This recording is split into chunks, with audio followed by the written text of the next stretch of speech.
Welcome viewers to the labor theory of value. According to the labor theory of value, which is developed by David Ricardo and Karl Marx, it is basically the value of a thing determined by the amount of labor that went in making it. So by labor theory of value, we mean that is the number of labor hours which is required to manufacture a commodity or which could be measured in terms of the value of the commodity. So by value of the commodity, we mean the pricing of the commodity that is to be done. And in this process, how much labor hours are involved.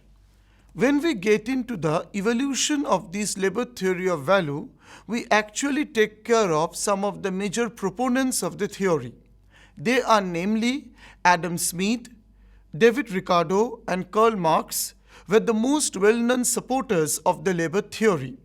Moreover, Karl Marx has also acknowledged the Benjamin Franklin theory of 1729 article, which states a modest inquiry into the nature and the necessity of a paper currency.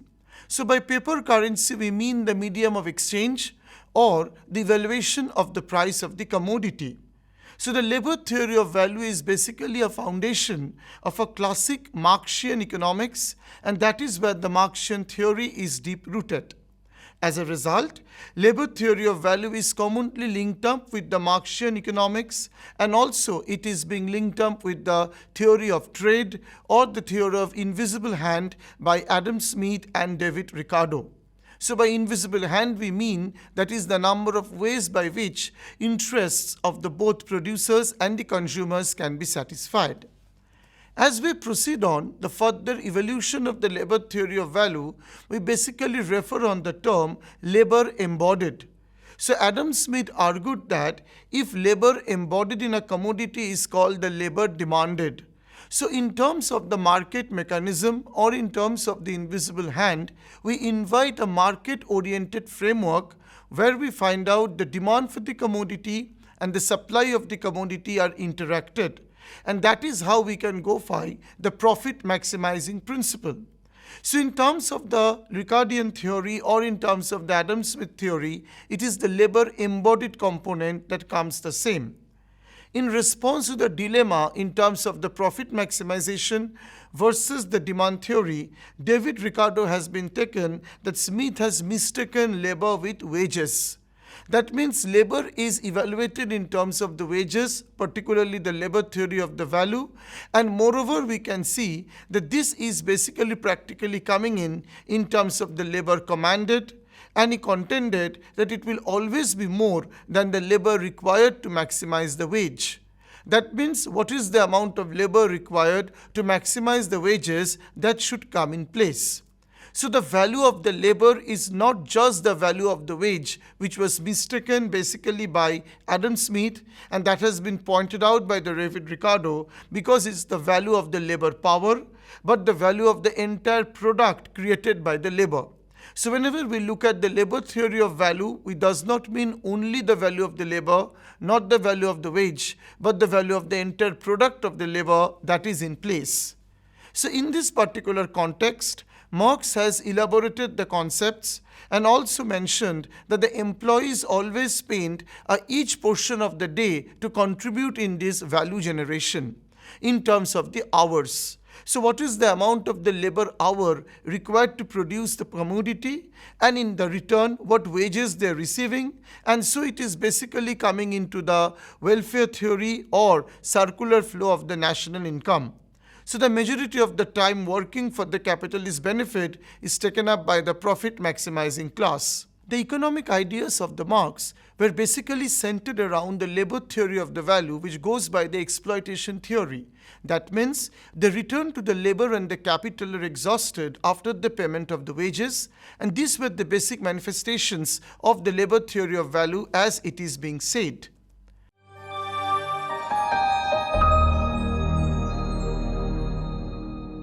Now we introduce to the labor theory, Marxism and surplus value. That is the interlinkage between these three basic concepts or the foundations. Karl Marx has already provided a social perspective unique from his predecessors, namely the neoclassical economics, on the idea of social necessary labor time. So in terms of the social necessary labor time, Karl Marx has actually implied that the number of hours required to produce socially producible commodity, the commodity which are basically known in the words of political economy or basic economics as public goods.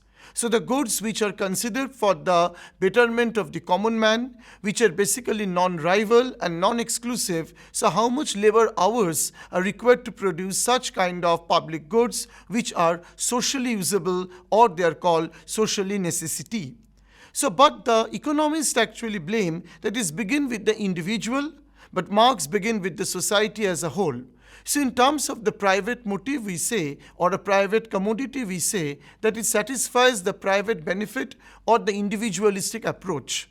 But Marx says it's not the private objective but the social objective needs to be fulfilled in terms of the labor theory or in terms of the Marxism. So social production refers to the complex and a linked division of labor. So by the division of labor we mean the specialization, which is actually diverse across various goods and services, and that is actually how the individuals derive the benefit and the collective enjoyment goes back to the public good. So in terms of the Marx, we say that a social necessity is different from an individual necessity. A social necessity is belonging to the diverse group of the individuals and how they are linked up with each other. In terms of the social necessity of the labor, as the term describes, the volume of the labor required to create a good in a given state of the society. So when we talk about the state of the society, we mean whether it is a socialistic pattern or a capitalistic pattern under specific social average conditions on production. That means whether the production involves more of labor, or the production involves more of capital, or it is basically in favor of the labor intensive mode. All these are coming up under the social average capital. And that is how the competence of the labor will be studied. So by the competence of the labor we mean number of labor hours required to develop the social necessity, which is one of the most basic principles of the Marxian philosophy. In other words, society's standards influence a product's worth more than an individual conditions. This statement implies that whenever any particular commodity is acknowledged by the society, it has a greater acceptance and also it caters to a larger group of the population rather than an individualistic product. So whenever we talk about the labor theory of value or we talk about the value required from the production, it always refers to the socialistic approach because it caters to the entire society. This explains why technological advancements drive down the commodity prices. So whenever we talk about any technological upgradation and if it is cost reducing or it leads to cost reduction strategy, then definitely the commodity prices are lowered down and so it benefits the society as a whole more than the individual perspective. And that is how we are creating more and more space for less sophisticated manufacturers. So that is what the Marxian philosophy is deep-rooted, that any kind of betterment for the society is dealing with the societal value. So in terms of further discussions on labor theory, Marxism and surplus value, labor power is sold by free wage employees. Whenever we talk about a free wage, we means that the employees decide when the wage determination on the demand and the supply of the labor. And that is how the labor is being evaluated. So the return of the labor is evaluated in terms of the wage, and that is how the labor power is sold off. Marx further argues that laborer productivity is very important, because by productivity we mean the minimum number of hours required to produce the same good. So if the number of hours decline over time, then definitely there is an appreciation in the level of the average labor productivity, and it increases the surplus value. Because this surplus value is the excess hours that can be generated by saving, which can be reallocated for any other additional purpose. And that is one of the major contribution of the labor theory of value. That is what the capitalist realizes rather than changing the value of the commodity. So whenever we look at changing the value of the commodity, it means that the commodity changes its price or its configuration. but rather than more important that amount the inputs or the hours required to produce the commodity, and in this particular juncture how much less time can be utilized. Thereby, decreasing the cost of production does not decrease the value of the commodity. So, whenever we look by the economic principle, most of the times we see that if the price of the commodity is being lowered, that means the cost of production is lowered. But actually, it creates a space for the capitalist economies to save more and allocate these for higher profit or the surplus value, and that is being provided in the demand for additional units of production. So decreasing the cost of production does not necessarily decrease the price, but it creates more surplus for the existing capitalists to allocate into other areas of production and thereby go for higher profit. And that is what the surplus value or the Marxism or the labor theory deals with. So Marx further contended that labor theory of value could explain the value of all commodities sold by the capitalist sector for a salary. So whenever we look for the word salary or the wage structure, we mean that every good at its price and that is marketable. And that is what we go for, a marketed good where a specific market exists. So this commodity can be dubbed as labor power by the Marx. Why the word power is inserted? Because it's a capability of the labor to earn a living based on the wage. And the capacity of the worker to generate goods and services is defined as the labor power. That is the capability of the labor to get earning or get the livelihood out of the labor or out of the market is enhanced by the labor power. So using the principles of classical economics, Marx emphasized that value of the labor power will be determined by the number of labor hours, and that is what the societal norms or the societal commitments lie in, because the society on the average should be committed to provide food, clothing and shelter and all the basic requirements for an individual to survive in the work. That is the basic subsistence or the sustenance which is needed. So the minimum subsistence level or the sustenance level that the classical economists always say, Marx emphasizes on the fact that is the shelter, the food and the minimum wage that is required for earn a living, which is not determined by the price only. Marx further claims that the employee's wage should be directly proportional to the labor power. This is very much evident because the number of labor hours must be actually measured by the number of hours the individual is employed. And that is how the hourly payment is being done. And that is also evaluating the labor power or the capability of the labor to generate earn a living. Marx also questioned about the allocation of the surplus. When we talk about the surplus, we talk about the capitalist society so that the surplus can be diverted for any other purpose. Moreover, we can also see how the capitalists earn more profits if the commodities and the services were offered the prices that represent the true values. Because capitalists move by the motive of profit maximization, higher the price, higher the revenue generation, and that is their motive rather than the societal benefit. So Marx built the exploitation theory of capitalism in this foundation. So in terms of the capitalist theory, always it is dependent on the surplus value of the labor and also evaluated in terms of the cost reducing strategy, but rather than not compromising with the price of the commodity. Because the surplus that will be generated will be utilized for other purpose of the production. And that is what Marx claimed as the capitalists. So by capitalist, it means the owners at the means of the production who will enjoy a privileged and a powerful position and thereby can be able to exploit the workers, because this will dominate basically the society in terms of their profit exercising power. Although the capitalist pays workers the correct wage, they can also go for make the workers work for more wage and at the same time also give them more labor power. So it is evident that the capitalists sometimes force the laborers to work for more hours and make them to pay more. So this is how the surplus value is generated from the workers and how the monetary profits are being utilized. And that is the essence of labor theory and interlinkage with the Marxism and the surplus value.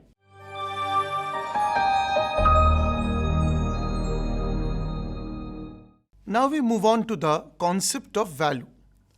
According to the labor theory of value, two goods will trade for the same price if they embody the same amount of labor or time.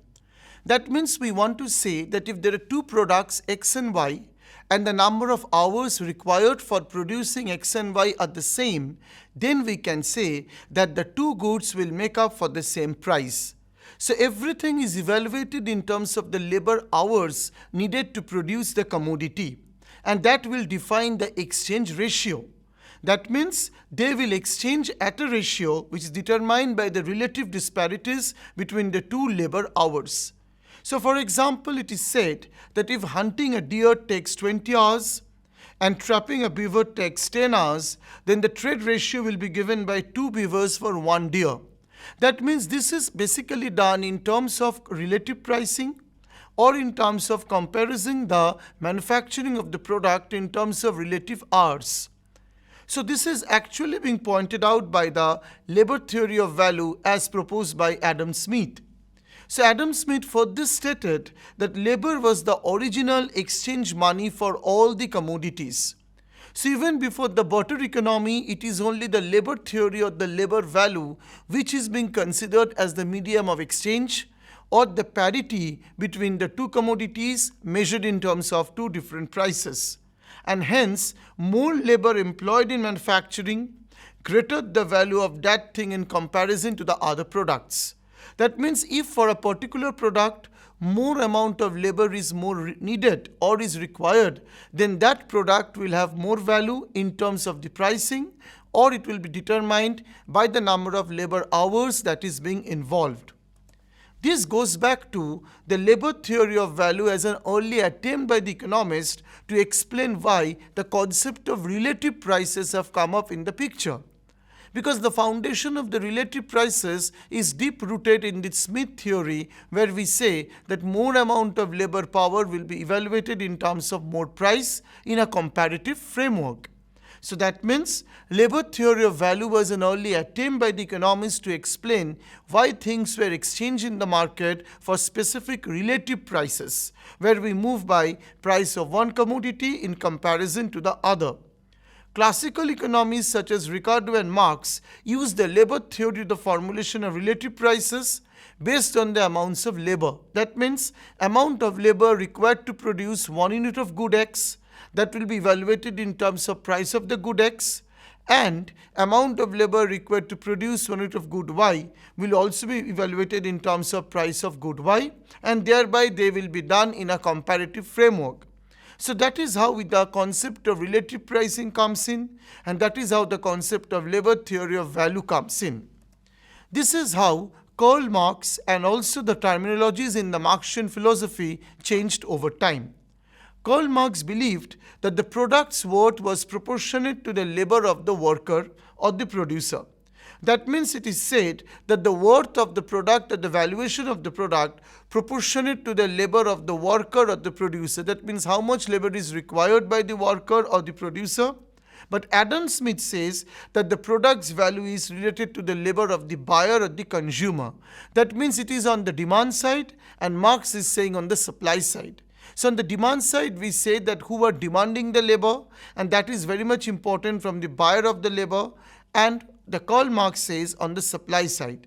So Marxian terminology refers to the demonstration of the relationship between the unit prices and the corresponding prices. This is where the unit value comes in place. Unit value says as AL1, for example, amount of labor required to produce 1 unit of good X. That is the unit value in the place. Or we go for ALY or ALZ, where amount of labor required to produce 1 unit of good X or good Z. This is how we are actually converting the prices into production, and that is the prices are the proxy variables for a productive framework. And thereby the relationship between the labor in terms of proportionality and the prices is insufficient if there is a loss or gain in the following transformation. That means whenever we are transforming the model, or we are transforming the labor into hours, or we are converting the amount of labor required to produce 1 unit of good, either it X or Y, this transformation might not end up any surplus value, which was earlier stated by the Marxian philosophy. Because in this transformation, we can have some solutions which are impractical, which can have some infinite outcomes, and so no definite conclusion can be derived. And that is why we say, in terms of pure economic theory, that if supply and demand equilibrate each other, that is a point of mutual satisfaction comes in from the theory of a demand and the supply, then it is none other than the market clearing price, which is the market price, will correspond with their natural prices in the sense in the absence of the market or in the absence of the equilibrium level. So the market price and the natural price will be closer to each other, and the values will be determined by the respective quantities of labor. So how much labor will be there, how much quantity will be produced, all will be determined in terms of the market pricing, and market price should be the true reflection of the natural price, and that is how the labor theory comes in, or the concept of value comes in. So the concept of value is very much important in the labor theory of value because it calls for the labor concern, it leads to the exploitation, and moreover, labor theory is not just the theory of relative prices, it is basically contemplation of capitalism, or it looks into the capitalistic model.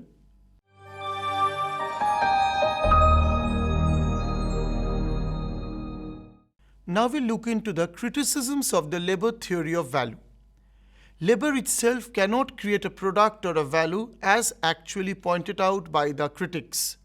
The critics are of the opinion that in the manufacturing process, we have many other quantitative and qualitative variables like risk-taking attitudes, the role of the capital, the cost of the capital, and so they are all very much indispensable as labor. So only by emphasizing on the labor or the labor power, a product manufacturing process cannot take place. It also looks into the values of non-reproducible goods. That means the goods which are the final ones, and in that case the labor power does not exist only as the final condition. Owing to the existence of various kinds of labor, because it also differs in terms of ability and the skills. So when we talk about the abilities or the skills in terms of the categories of the labor, it means that the term labor cannot be properly defined as it differs according to different level of skills. So uniform measurement of labor hours cannot be done, as if it is same for a skilled, unskilled, high-skilled or semi-skilled labor. In terms of the criticisms, it is said that it ignores the role of the utility, which also plays an important value in determining the value. That means we see that in a very short period, it is the satisfaction or utility which determines the value of the product, or it is actually being ignored by the labor power. There is also amount of labor time which has to be there for creating a product which has of little or no value, because whenever we talk about the labor time, significant amount of labor time may be utilized, but when we look at the labor power, it is ignored in that case. So it may take one person longer, another to produce some same commodity. So in terms of the socially necessary labor does not get around this problem, because there we find out the collective enjoyment or the collective benefit, and that is how the labor value or the labor power comes in place. Moreover, Marx have said that the price and the value are different, but they are connected ideas. But actually price and the value are interconnected with each other, because value is the reflection of the price. If the prices are high, definitely it will create a question of more of supply, because excess demand will be reflected by high price, and similarly it discourages the production. So it is said that the fluctuation in the price is very much relevant in the long term, and it is hidden in the value of the labor, and also it is reflected in the entire paradigm. This is what we mean by the labor theory of value.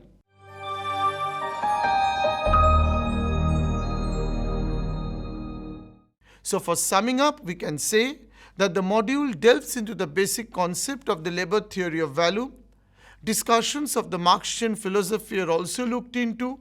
Features of the labor theory of value are elaborated. And finally, the criticisms of the labor theory of value are also discussed.